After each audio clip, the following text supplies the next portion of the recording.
I used to work at a Barnes & Noble. One day somebody left a stack of Irvine Welsh books.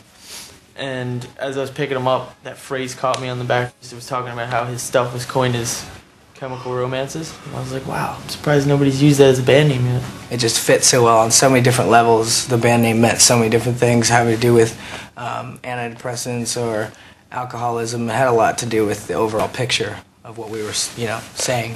A lot of my influences come from my older brother. He started me playing guitar, and he used to listen to stuff like Jeff Beck, Joe Satriani, a lot of guitar players, Jimi Hendrix, and he got me into Guns N' Roses and Metallica and Iron Maiden. I started playing music because my dad played music, my grandfather played music, and it was just kind of in the family.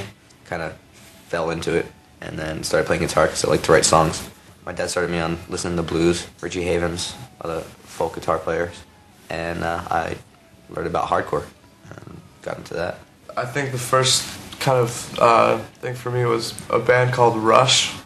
I love you dropping a band called Rush. I like a band called Who are they? I didn't mean it like that, That's when I started to get really into music. I wanted to get into music probably since the age of 6 or 7. I didn't quite know why. I just really, really wanted to be in a band. Probably the first thing I could remember listening to was just really terrible 80s metal, like Iron Maiden, Poison.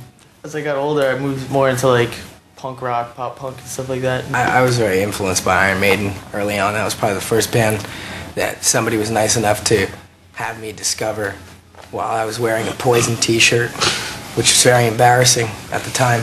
It was also the same day that I played Dungeons & Dragons, which the two are very linked. I feel Iron Maiden and Dungeons & Dragons, and then I discovered punk rock. The concept for the record, 3 Cheers for Sweet Revenge, was the story of a man and a woman who are separated by death in a gunfight, and he goes to hell only to realize by the devil telling him that she's still alive. The devil says, you could be with her again if you bring me the souls of 1,000 evil men. And so he hands him a gun and he says, I'll go do it. That was the idea behind the concept. The record ended up being much more about loss in real life than anything, so I would say it's a good split. When I was a kid, I realized that everybody dies, and I realized that one day I wouldn't have my parents, I wouldn't have anybody else, and I'd probably end up alone, and I'd even die. And I think I was 8, and I freaked out about it for a good 3 years. Not until I became a teenager did I even start to accept it. I never really felt death super close either until my grandma had passed away. But in the end, I think I started to see some kind of beauty or release in death.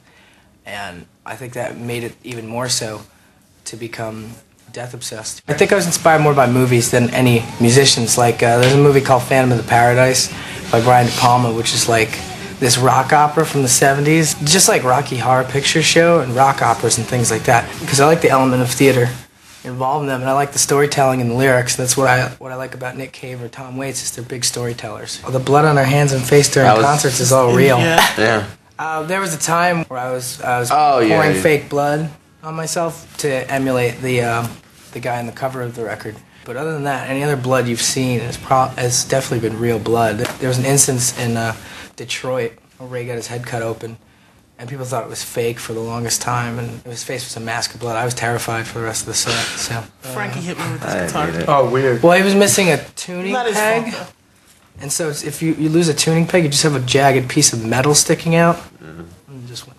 Biggest misconception about My Chemical Romance is that we are vampires. You think? No, it wasn't the beginning. that's an older one. I still get that. What is another misconception? That we have any money. People think People think we're effing loaded Yeah. for some reason. Just because we got all this bling on. People think we're rich vampires. There you go.